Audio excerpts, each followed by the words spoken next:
अस्सलाम वालेकुम वरहमतुल्लाहि वबरकातुहू। आज से हम इंशाअल्लाह सुन्नत की सीरीज़ इंशाअल्लाह शुरू करने वाले हैं। तो उसके लिए कुछ इशार।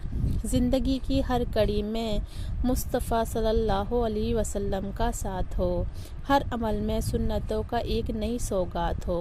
कारोबार ज़िंदगी हो या घर के रौनकें, बाखुदा वही भला है जिसमें सुन्नत का हाथ हो।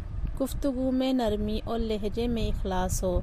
सुन्नत अहमद सल्लल्लाहु अलैहि वसल्लम से ही अब अपनी हर पहचान हो। प्यारे बच्चों, सुन्नत पर तुम चलते जाना, खाना पीना सोना जागना सुन्नत से निभाना। सीधे हाथ से खाना खाए, हर दम मुस्कुराएं। सुन्नत के रास्ते पर चलकर अच्छे बच्चे बन जाएं। होगा अल्लाह हमसे राज़ी, होगी सबकी चाहत। ज़िंदगी के हर एक काम में जब आएगी सुन्नत इंशाअल्लाह ताला।